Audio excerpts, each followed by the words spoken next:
আর জান্নাতে গিয়া মাওলা তোমাকে না পেলে জান্নাত আমার জন্য জাহান্নাম হয়ে যাবে। আমি চাই তোমাকে, আমি অন্য কিছু চাই না।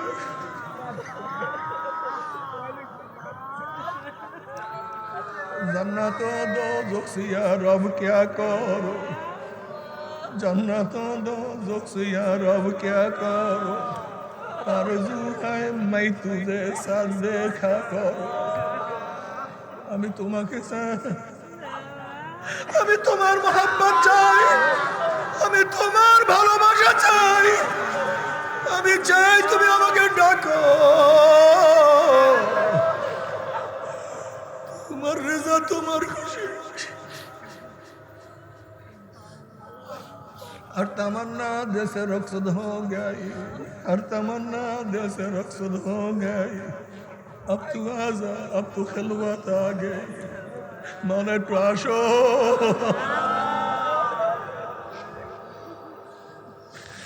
আমার মাওলার ইশক মোহাম্মতের মধ্যে কি যে মজা, আল্লাহ মাওলার আশিক না হলে কেউ বুঝতে পারবে না।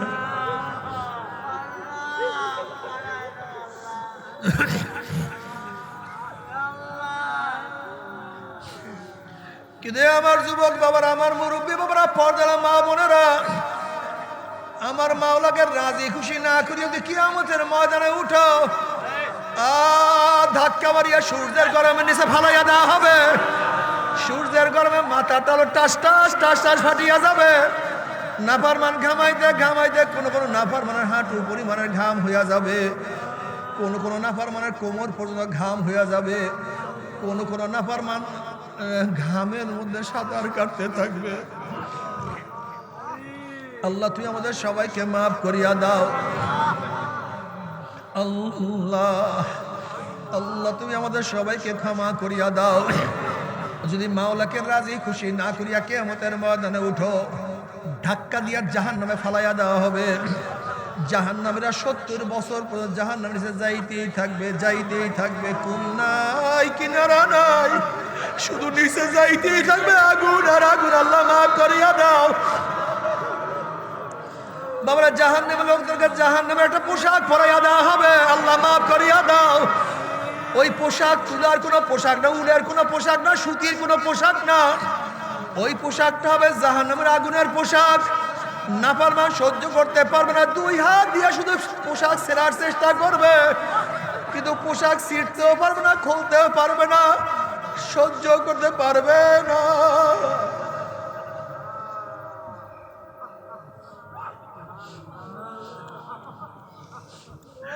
আর শাস্তি দিয়ে মুক্তিও পাবে না।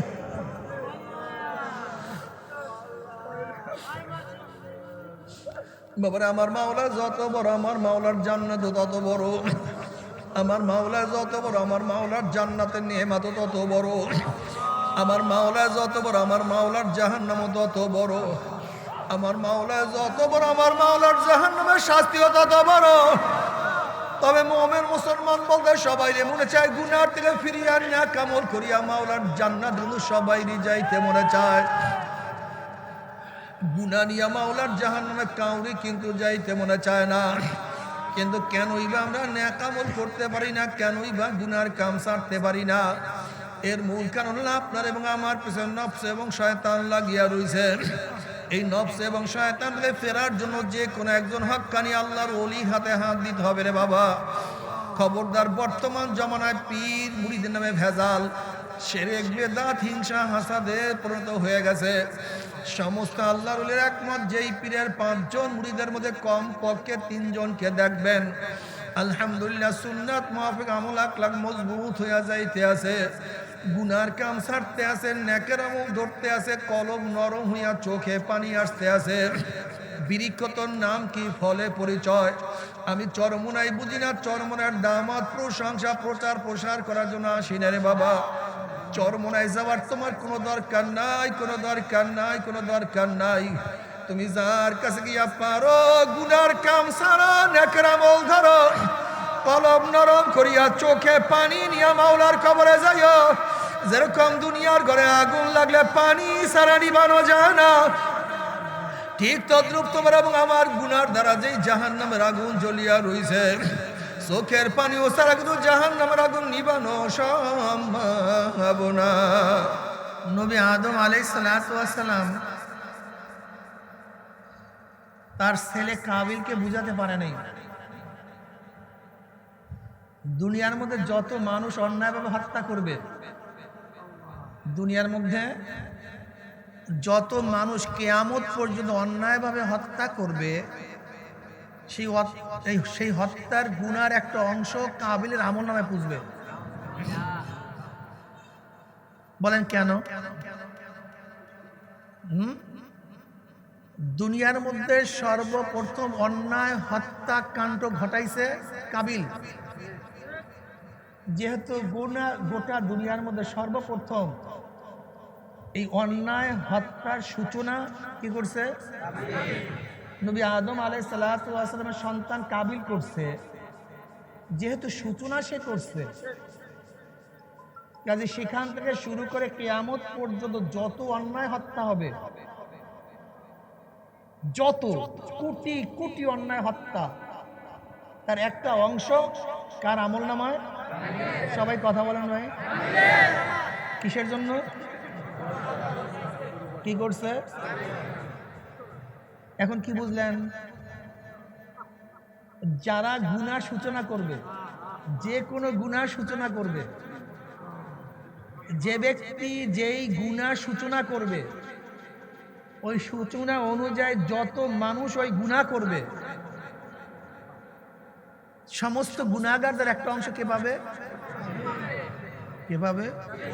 আমি যে সূচনা করবে সে পাবে।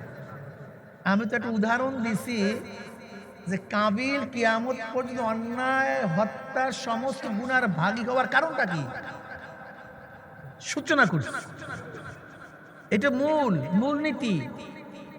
এইভাবে দুনিয়ার মধ্যে যারা যেই গুনাহ সূচনা করবে, ওই অনুযায়ী যত মানুষ গুনাহ করবে, তার একটা অংশ ওই সূচনাকারী পাবে। উদাহরণ, কেউ একটা পুস্কোয়াটার করছে। কি করছে? পুস্কোয়াটার। যে ব্যক্তি পুস্কোয়াটার করছে, পুস্কোয়াটারের যত গুনাহ হবে, যে সূচনা করছে, স্থাপন করছে, তার আমলনামায় ওই গুনাহ পুষতে থাকবে। বুঝেন নাই? এক ব্যক্তি সিনেমা হল করছে, এই সিনেমা হলে ঢুকে যত মানুষ সিনেমা দেখে গুনাহ করবে, যত মানুষ, তার একটা অংশ, বুঝেন নাই কথা? যে করছে, যারা যাত্রা গান করেন এলাকার মধ্যে একত্রিত হইয়া যাত্রা, এই যাত্রা যারা সূচনা করছেন, এই যাত্রা প্যান্ডেলে যত মানুষ গুনাহ করবে, তার একটা অংশ যারা আয়োজন করছে তারা পাবে। কেউ মদের বার করছেন, এই মদের বারে যে যত মানুষ মদ পান করবে, কথা বলে না পাবে না? যে কাবিল সে কবে হত্যা করছে, হ্যাঁ, সে যদি পাইতে পারে তা আপনি পাবেন না। ও নেকের ভাগে আছেন, গুনার ভাগে নেই, এটা হয়নি। আপনি যদি মসজিদ স্থাপন করেন, যত মানুষ মসজিদে নামাজ পড়বে, যে মসজিদ বানাইছে তার আমলনামায় নেক পুষতে থাকবে।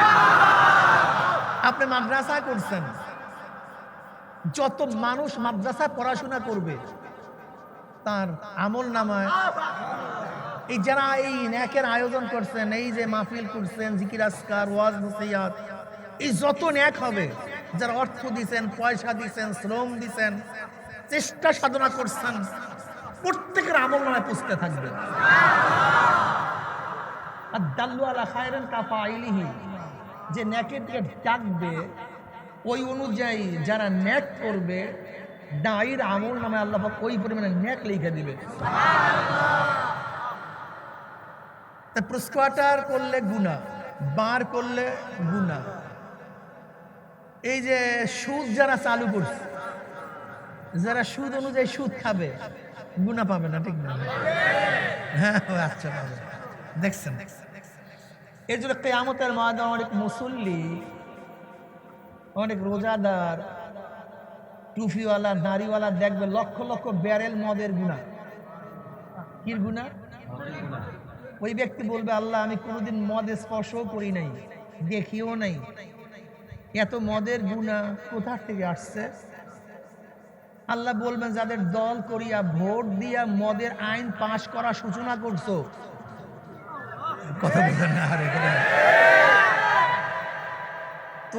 তোর সাহায্য সহযোগিতা দল না করলে, তুই সিল না মানলে মদের আইন পাশ করতে বুঝাইতে পারি। যেহেতু তোর সাহায্য সহযোগিতায় তুই যাদেরকে নির্বাচন করছো তারা মদের আইন পাশ করছে, এই গুণা দেব কোথায়? অনেক মুসল্লি দেখবে লক্ষ লক্ষ জেনার গুণা, বলবে আল্লাহ আমি কোনোদিন মেয়ের দিব তাকাই নেই, এত গুণা। আল্লাহ বলবেন যাদেরকে সাপোর্ট করিয়া ভোট দিয়া সমর্থন করিয়া লাফাইয়া, এই যুবকরা ভালো মতো শুনিও, অনেক মৌলবী আছে, মৌলবী বলে হুজুরে নামাজ রোজা ঠিকই করি কিন্তু একটু দলমল তন্ড করি, টুপি টাপি ঠিকই পড়ি কিন্তু দল তল তন্ড করি। বুঝেন? দেখবেন লক্ষ লক্ষ কিসের গুণা? জেনার গুণা, মদের গুণা, সুদের গুণা, চুরির গুণা, ডাকাতির গুণা, অন্যায়ের গুণা। আল্লাহ আমি কি একটাও করি নাই, বলে যাদের দল করিয়া ভোট দিয়া চুরি করা সাহায্য করছো সব তোর আমল না। এই আর কি মনে করছেন? এই আর কি? মা সালাকাকুম ফি সাকার ক্বালু লাম নাকু মিনাল মুসাল্লিন ওয়া লাম নাকু নুতইমুল মিসকিন ওয়া কুননা নাখুদু মাআল খায়িদিন। যারা তোমার দ্বীনকে ধ্বংস করার চক্রান্ত করছে, ইসলামের বিরুদ্ধে বৃদ্ধাঙ্গুলি দেখাইছে, ইসলামকে পছন্দ করতো না, ইসলামকে সহ্য করতে পারতো না, ওয়া কুননা নাখুদু মাআল খায়িদিন, আমরা তাদের সাথীত্ব গ্রহণ করছি, তাদের পিছনে পিছনে ঘুর ঘুর ঘুর ঘুর ঘুর ঘুর করছে, তাদেরকে সাহায্য সহযোগিতা করছে। মা সালাকাকুম ফি সাকার, সাকার একটা জাহান্নামের নাম। 7টা জাহান্নামের একটা জাহান্নামের নাম কি? ওই জাহান্নাম, হুতামা, জাহিম কথা আছে না, এগুলো হলো সব জাহান্নামের নাম। এর মধ্যে সবচেয়ে নিচু এবং সবচেয়ে বড় জাহান্নাম হাবিয়া, এর মধ্যে এক জাহান্নাম নাম সাকার। জোরে বলেন কি? সিন কফ র। মা সালাকাকুম ফি সাকার, সাকার নামীয় জাহান্নাম থেকে প্রশ্ন করা হবে কপাল পোড়া বদনসিব, তোদেরকে কোন জিনিস এখানে নিয়ে আসছে, এখানে আসছো কেন, এত কঠিন জায়গা, এখানে কেউ আসে? এত কঠিন জায়গা এখানে আসছো কেন, কি করছো কি? দেখবেন নতুন কেউ যদি জেলে যায়, জেলার বা যারা আসামি আছে তারা প্রশ্ন করে ভাই কি হয়েছে, তুমি আসছো কেন? তা ব্যাপারটা হলো জেলে গেলে মানুষ জিজ্ঞাসা করে ভাই কি করছো, কি কারণে আসছো। ঠিক সাকার নামীয় জাহান্নামকে প্রশ্ন করে ভাই কি করছো দুনিয়াতে, এখানে আসছো কেন, এখানে কেউ আসে? ক্বালু, জাহান্নামীরা বলবে লাম নাকু মিনাল মুসাল্লিন, 1 নাম্বার কারণ আমরা দুনিয়াতে নামাজ পড়তাম না। কি পড়তাম না? জোরে বলেন, কি পড়তাম না? নামাজ না পড়ার জাহান্নামে যাওয়ার ডাইরেক্ট কারণ। অথচ মুসলমানের ঘরে তাসাউফ নামে, মারেফাত নামে একদল মুসলমান নামাজকে ছেড়ে দিয়েছে, নামাজ পড়ে না। তাহলে আমরা সবসময় নামাজ পড়ি, সবসময় নামাজ পড়ি, তার মানে তুমি নিজে নবী দাবি করছো, খোদা দাবি করছি। কোরআন ও হাদিসের মধ্যে আমার নবী যেইভাবে কোরআনের ব্যাখ্যা করছেন, যেইভাবে নামাজ পড়ছেন, নামাজ দেখাইছেন, তুমি সেইভাবে নামাজ পড়ো না, দেখাও না, তার মানে তুমি নবী দাবি করছো, তুমি খোদা দাবি করছো, তুমি তো বেঈমান, তুমি কাফের। তুমি নামাজ পড়ো না, রোজা অস্বীকার করছো নামাজকে, অথচ নামাজ না পড়া জাহান্নামে যাওয়ার প্রথম কারণ। কেন জাহান্নামে আসছো? লাম নাকু মিনাল মুসাল্লিন, একেবারে স্পষ্ট কথা, আমি মুসল্লি ছিলাম না, নামাজ পড়তাম না, আজান হইতো আমি দোকানদারি করতাম। এদিকে শোনেন, আজান হইতো আমি ব্যবসা করতাম, আজান হইতো আমি খেলাধুলা করতাম, নামাজের ভ্রুক্ষেপও করতাম না, আজান হইতো বাদাম করতাম, আজান হইতো বন্ধুদের সাথে চাটকি চাটামে লিপ্ত থাকতাম, নামাজের গুরুত্ব ছিল না। তুমি কি জানো এক ওয়াক্ত নামাজ ইচ্ছা করিয়া কাজা করলে কি হয়? আরে মানুষ, আমি চিন্তাও করতে পারি না যার মধ্যে সামান্য ঈমান আছে সে নামাজ কাজা করে কিভাবে। আমি বিশ্বাস করতে পারি না। বিশ্বাস করেন, বিশ্বাস করেন, আমি বিশ্বাসই করতে পারি না যার মধ্যে সামান্য ঈমান আছে সে নামাজ কাজা করে কিভাবে, বুঝাতে পারি না। আপনারা বন্ধু বান্ধব সবাই গেছেন চিটাং পাহাড়ে, জঙ্গলের মধ্যে। কিসের মধ্যে? জঙ্গলের মধ্যে অনেক গর্ত আছে, পাহাড়ের মধ্যে অনেক গর্ত আছে। যদি আপনাকে বলা হয় তুই গর্তের মধ্যে আঙ্গুল দিয়া থাক, তোকে 10,000 টাকা দেবে, তুই আঙ্গুল দিয়া রাখ গর্তের মধ্যে, আপনি দিয়া রাখবেন? বলে কেন? কি আছে? আচ্ছা, প্রত্যেক গর্তের মধ্যে কি সাপ আছে? তারপর আপনি দিবেন না কেন? যদি যদি একিন না, কিন্তু একিন না, যদি যদি থাকে এই কারণে আপনি আঙ্গুল দিবেন না। 10,000 টাকা দিল, 1 লক্ষ টাকা দিল, ওখানে আঙ্গুল দিয়ে রাখবেন না। বেশ ভালো কথা, এখানে আগুনের কুণ্ডুলি জ্বালাইছে বিশাল। আপনাকে বললাম তোমাকে 5 লক্ষ টাকা দেব, তোমাকে 1 কোটি টাকা দেবো, আগুনের মধ্যে ঝাঁপ দাও। কে কে ঝাঁপ দিবেন? কারণটা কি? সমস্যা কি? আগুনের মধ্যে পড়লে কি হবে? কি হবে? কেন আগুনের মধ্যে না পড়লে কি মারা যাবেন না? পড়লেও মারা যাবেন, না পড়লেও। তাহলে 1 কোটি টাকা দিলেও আগুনের মধ্যে ঝাঁপ দিবেন না? আপনি জানেন আগুন পোড়ায়া দেয়। অথচ আল্লাহ পাক ডাইরেক্ট বলেন মা সালাকাকুম ফি সাকার ক্বালু লাম নাকু মিনাল মুসাল্লিন। তা নামাজ না পড়লে ডাইরেক্ট জাহান্নাম, সে নামাজ ছাড়েন কিভাবে? আসলে বিশ্বাস নাই, আসলে বিশ্বাস নাই।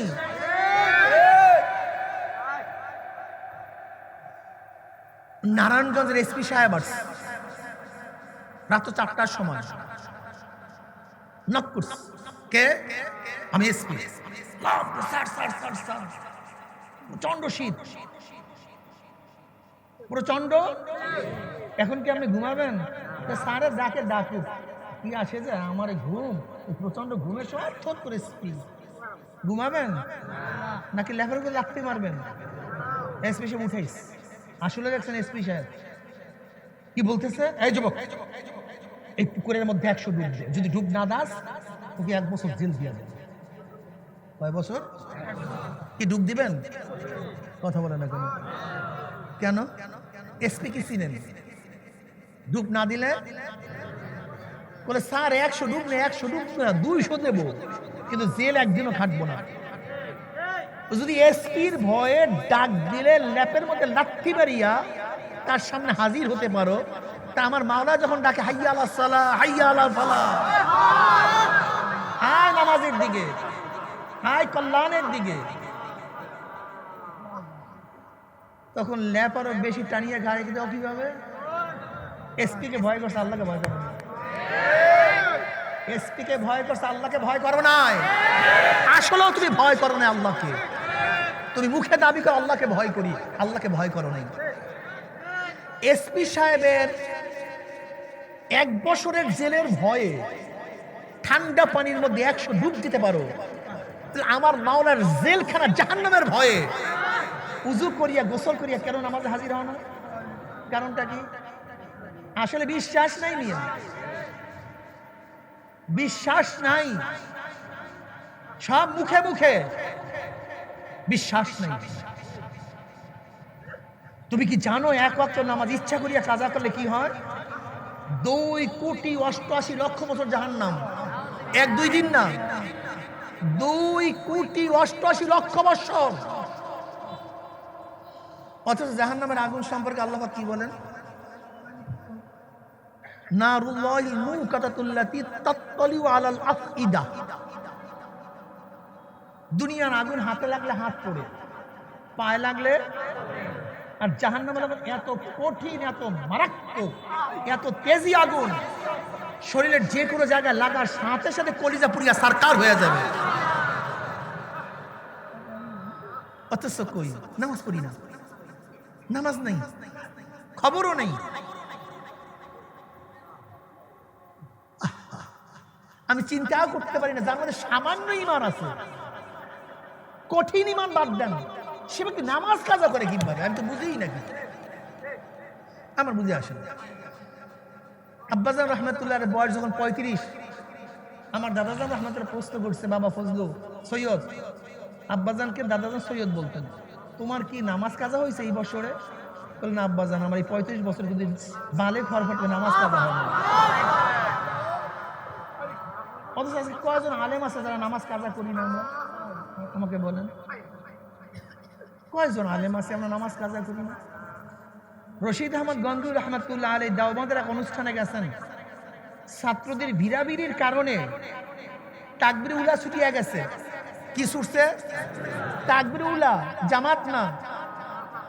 আফসোস করেন আর কাঁদেন আর বলেন, আজকে 18 বছর পরে আমার তাকবির উলা ছুটছে, 18 বছর পরে। কোথায় আলেম, কোথায় পীর, কোথায় মুরিদ, কোথায় মুসলমান? নামাজ কাজা করি, ইচ্ছা করিয়া নামাজ কাজা। আমার বুঝে আসে না যে মুসলমান নামাজ, মোমেন নামাজ কাজা করি কিভাবে, আমার বুঝে আসে না। আলেম হইছি, পীর হইছি, কিন্তু মোমেন হতে পারি নাই, খালেস মুসলমান হতে পারি নাই। একদিন আমরা অনেক কাজ করবি, অনেক দূরের থেকে আসছি সফরে, আমাদের সাথে এক সাধারণ চরমুনার মুজাহিদ, গরিব, ওই মাছ টাছ ধরে, একসাথে আসছি আমরা, রাত 4টার সময় আসছি। বললাম যে একটু বিশ্রাম করেন, না এখন বিশ্রাম করবো না, এখন বিশ্রাম করি নামাজ ছুটিয়া যাইতে হবে। আমি চিন্তা করলাম এর মধ্যে আল্লাহর ভয় আল্লাহ দিয়ে দিছে, কিন্তু আমাদের মধ্যে আল্লাহর ভয় দেয় নাই। গরিব মাছ ধরে, কিন্তু এখন ঘুমাইলে নামাজ কাজা হয়ে যাবে, কাজে আমি ঘুমাতে পারি না। আর অথচ আমাদের অধিকাংশ বক্তারা ফজরের নামাজ পড়ি না আমরা।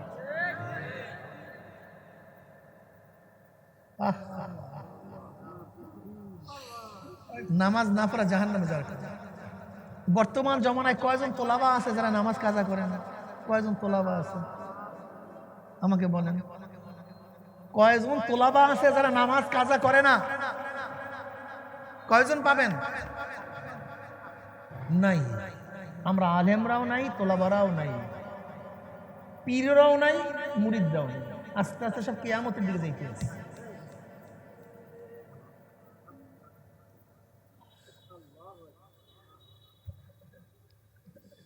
দ্বিতীয় কারণ, ওয়ালাম নাকু নুতঈমুল মিসকিন, পাশের বাড়ির গরিব তো ক্ষুধার্ত ছিল, আমি পেট পুড়ে খাইছি, কিন্তু তাদেরকে খানা দেই নাই। আমার মেয়ের বিবাহতে বহু টাকা খরচ করছি, পাশের বাড়ির মেয়ে বিবাহ দেওয়ার সময় জামাই আসছে, একক তো খানার ব্যবস্থা করি নাই। আমার মেয়েকে তো বহুত দামি দামি পোশাক পরিধান করাইছি, পাশের বাড়ির এতিম বাচ্চাটা উলঙ্গ অবস্থায় ছিল, বস্ত্রের ব্যবস্থা করি নাই। আমার বিল্ডিং তো মরমর পাথরের ছিল, শ্বেত পাথরের ছিল, কোটি কোটি টাকা খরচ করছি, আর পাশের বাড়ির মিসকিনটা সারা রাত্র নিশির কুয়াশা, বৃষ্টি এবং রৌদ্রের মধ্যে শুকাইছে আর ভিজছে, কিন্তু তাকে একটা টিনের ব্যবস্থা করি নাই। আমার মেয়ের বিবাহ তো ধুমধাম ছিল, কিন্তু পাশের বাড়ির গরিব মেয়েটাকে উঠাবার সময় আমি একটু সাহায্য করতে পারি নাই। আমি তো পেট ব্যথা উঠলে সিঙ্গাপুর, থাইল্যান্ড গিয়া চিকিৎসা করতাম, আর পাশের বাড়ির গরিবটা চিকিৎসার অভাবে ধুকে ধুকে মরছে, কিন্তু একটা প্যারাসিটামল ট্যাবলেট কেনার পয়সা আমি তাকে দেই নাই। ওয়ালাম নাকু নুতঈমুল মিসকিন, আমি মিসকিনদের দেখতাম না, তাদের সাহায্য করতাম না, সহযোগিতা করতাম না, গরিব দিকে তাকাইতাম না। হাদিসের মধ্যে আসছে, তুমি যদি পেট পুরাইয়া খাও আর পাশের বাড়ির গরিব ক্ষুধার্ত থাকে, তুমি খানা খাও না, জাহান্নামের আগুন পেটের মধ্যে ঢুকাইছো,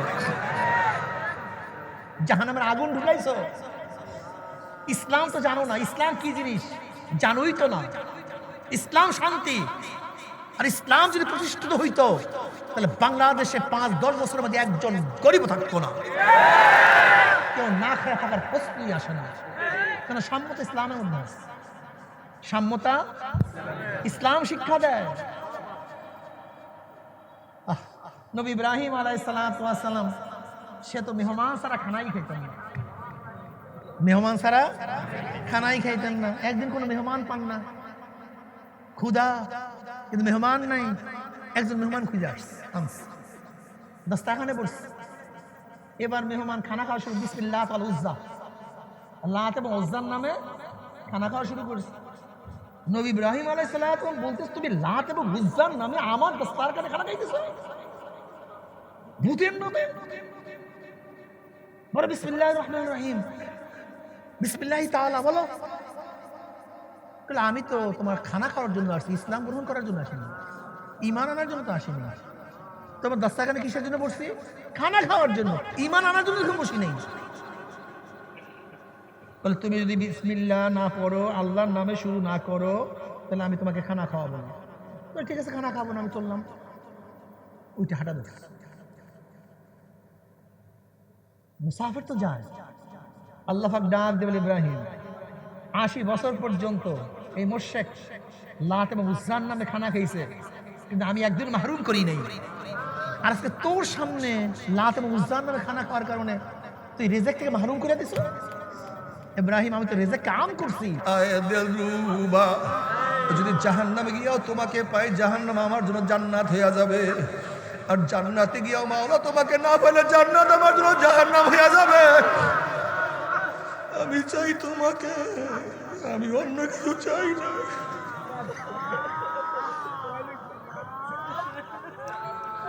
जन्नत दो जोक्सिया रब क्या करो, जन्नत दो जोक्सिया रब क्या करो, आरज़ू है मैं तुझे साथ देखा करो।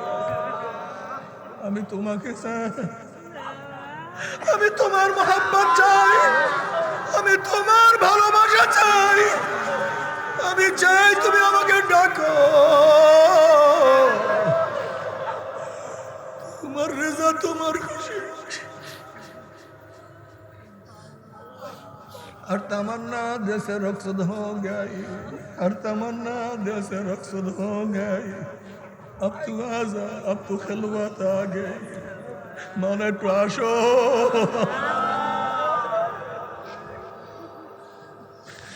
আমার মাওলার ইশক মোহাম্মতে বলে কি যে মজা। আল্লাহ, মাওলার আশিক না হলে কেউ বুঝতে পারবে না।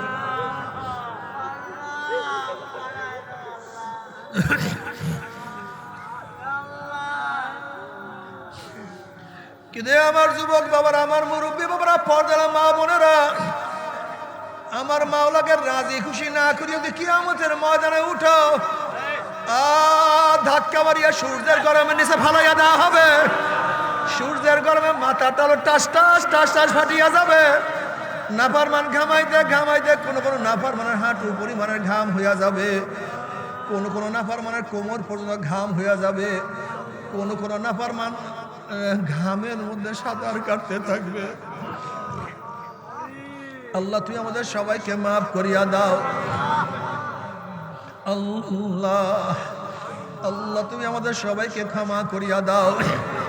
যদি মাওলাকে রাজি খুশি না করিয়া কিয়ামতের ময়দানে উঠো, ধাক্কা দিয়া জাহান্নামে ফালাইয়া দেওয়া হবে। জাহান্নামীরা 70 বছর পর্যন্ত জাহান্নামের নিচে যাইতেই থাকবে, যাইতেই থাকবে। কোন নাই, কিনারা নাই, শুধু নিচে যাইতেই থাকবে, আগুন আর আগুন। আল্লাহ মাফ করিয়া দাও।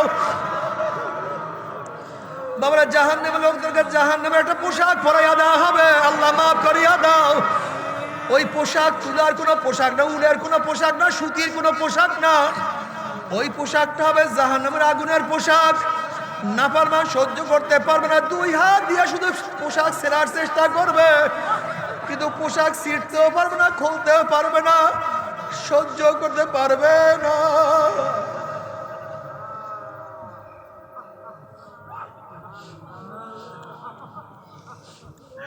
আর শাস্তি দিয়ে মুক্তিও পাবে না।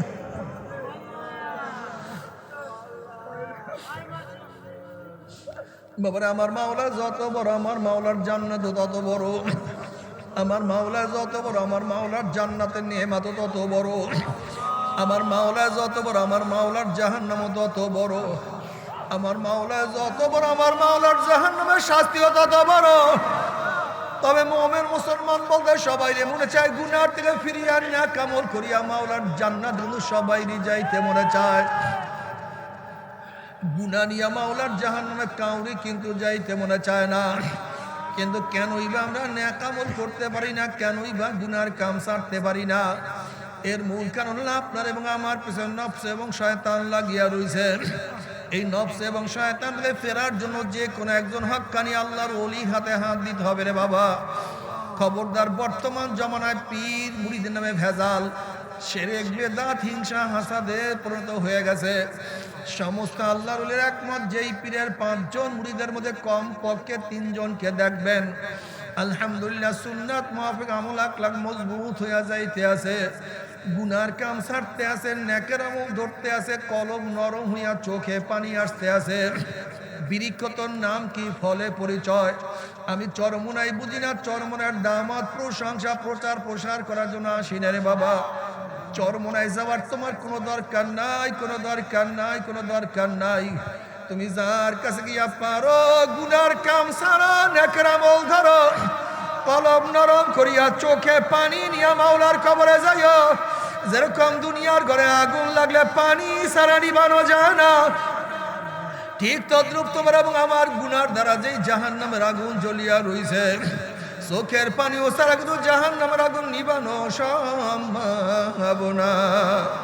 কাজী বাবা আমার জন্য দোয়া চাই, আমিও দোয়া করি, সবাই সবার জন্য প্রাণ খুলিয়া দোয়া করো, যেন কিয়ামতের ময়দানে গলা বলি বাঁধিয়া মাওলা একসাথে জান্নাতে যাওয়ার তৌফিক দিয়া দেয়।